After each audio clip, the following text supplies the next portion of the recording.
Wasit lagi Indonesia dicurangi wasit nih, wasit utamanya nih. Ya, man of the match bukan pemain Uzbekistan yang mencetak 2 gol, bukan. Man of the match-nya adalah ini nih, wasit yang satu ini adalah man of the match-nya yang menghancurkan hati semua rakyat Indonesia ya wasit ini. Karena keputusan-keputusan kontroversialnya, hati semua rakyat Indonesia hancur.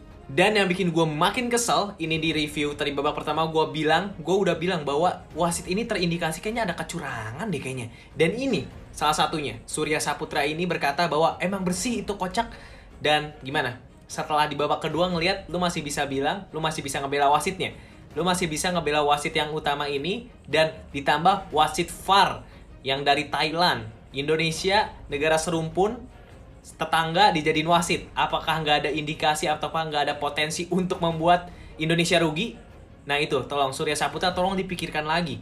Susah untuk menjadi netral ketika Indonesia bermain. Dan ini pertandingan yang sangat penting. Dan nggak ngerti lagi gue. Wajar ketika ada pelanggaran, ada suatu hal yang dicek, kita condong untuk membela Indonesia, condong menyalahkan wasit karena kita Indonesia. Nasionalisme itu diuji di situ. Wajar lah kalau nggak netral. Dan ya, dengan ini juga gue sangat-sangat bangga dengan Garuda Muda. Kita semua bangga dengan Garuda Muda. Dan ingat, ini belum akhir. Kita masih ada satu match lagi, yaitu perebutan juara ketiga, di mana ketika kita menang, kita akan langsung melaju ke Olimpiade.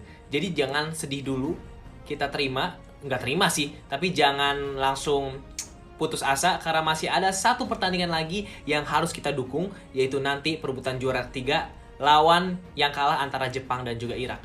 Jadi Indonesia harus bisa ke Olimpiade. Yuk, ini orang-orang kayak gini suruhan Bung Toel ini, yakin gue. Indonesia harus takluk dari Uzbekistan dengan skor 0-2. Dan menurut gue memang, kalau kita harus fair, memang Uzbekistan jauh lebih baik dari segala segi. Dari permainan, yang paling menonjol itu apa? Dari individu ya. Mereka menang second ball, mereka menang duel every time, 90% menang. Plus mereka ciptakan banyak peluang, 5-6 kali latihan. Jadi ya memang mereka layak, karena kita pun bermain kurang bagus di pertandingan ini. Kita pegang bola aja susah, benar-benar susah.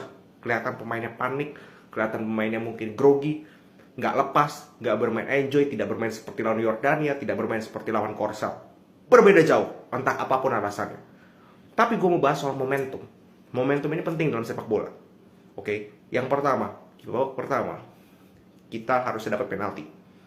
Oke, kan free kick keputusan awal. Wasit itu ngecek VAR. VAR itu sudah jelas, cek possibility penalti. Artinya keputusannya antara tetap free kick atau penalti. Titik. Apa yang terjadi? Bahkan tidak foul. Ini gue baru pertama kali semenjak VAR berjalan, gue baru pertama kali lihat keputusan seperti ini. Even free kicknya dibatalin loh. Gue gak ngerti. Padahal itu menurut gue sih penalti. Ya sudahlah. Oke, satu momen. Yang kedua, kita sudah cetak gol. Ini yang seperti gue bilang di preview, kita pasti bisa cetak gol lawan Uzbek. Walaupun itu peluang pertama, golnya pun jatuh dari langit, gue gak peduli. Kita bisa cetak gol dan kita buktikan. Ferrari. Bam.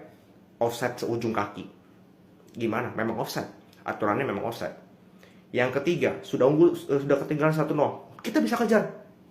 Kartu merah yang gak perlu sama sekali, kaki sampai kemana. Merah, layak merah. Bam, hilang satu pemain. Udah gitu, persis setelah kejadian itu kebobolan, bunuh diri. Bam, hilang. 2-0, kill the game. Udah gak bisa bangkit. Menurut gua momentumnya di mana? Gol kita dianulir. Kelihatan pemain mentalnya drop, udah kebawa emosi. Terlebih Uzbekistan, pemainnya kebanyakan drama. Pemain kita kepancing, mainnya udah gak stabil, udah hancur-hancuran. Case close.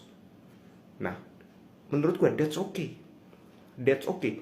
Mereka gak lolos ke Olimpiade, amit-amit gak lolos Olimpiade. Mereka sudah berjuang luar biasa. Target mereka sudah terlampaui. Jadi menurut gue harus diapresiasi. Itu yang pertama. Yang kedua, kan masih ada perebutan juara 3. Kalaupun juara 3 kita gak menang, masih ada lawan Guinea. Jadi masih banyak kesempatan kita, nggak usah terlalu emosional, sedih atau apa. Nggak usah terlalu sampai ngebully Arhan, nyerang satu dua pihak, nggak usah.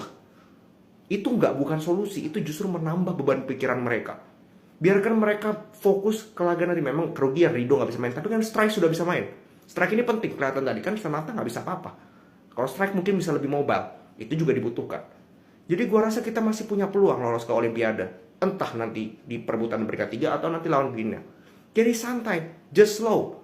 Oke? Ini bukan akhir.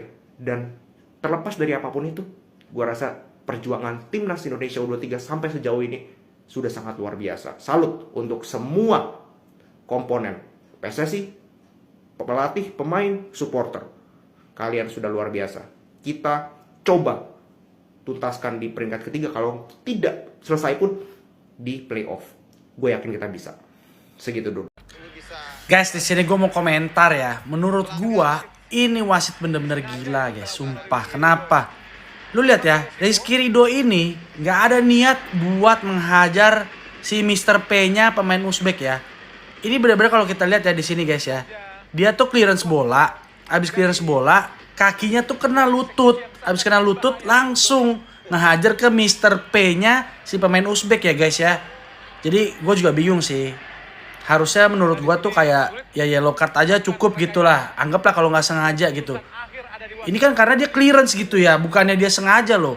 Kelihatan seolah-olah kayak sengaja karena kaki Rizky Ridho itu membentur paha bagian dalam atau lutut bagian dalamnya tuh dari pemain Uzbek tersebut guys. Menurut kalian gimana? Coba komen di bawah.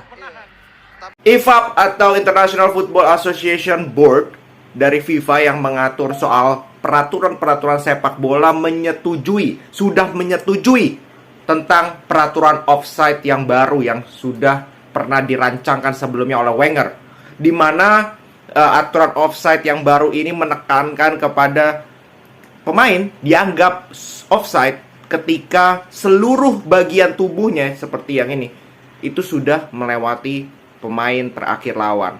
Jadi kalau posisinya masih seperti yang di atas, maka posisinya masih onside. Rencananya waktu itu ya, kalau nggak salah itu diuji coba di Liga Belanda, di Liga mana lagi kalau nggak salah itu diuji cobanya di liga-liga tersebut. Ya, kita lihat aja seperti apa uji cobanya, apakah berjalan lancar atau tidak. Yang jelas ini pro kontra. Pro-nya mungkin dari segi akan terjadi banyak gol. Supporter mungkin akan lebih seru nontonnya. Ya akan lebih banyak gol. Yang kedua untuk penyerang. Ini akan sangat positif. Nah untuk negatif ya pasti untuk defender. Defender akan lebih sulit untuk bisa mengawal striker-striker, terutama penyerang-penyerang yang memiliki kecepatan. Itu kan sulit untuk memarkingnya, untuk melakukan offside trap misalkan, itu sangat amat sulit. Jadi ya, pro kontranya pasti ada di semua hal, terutama di peraturan sepak bola. Kalau menurut kalian, kalian tim yang mana? Tim pro atau kontra terhadap aturan Wenger yang baru ini? Kalian bisa komen.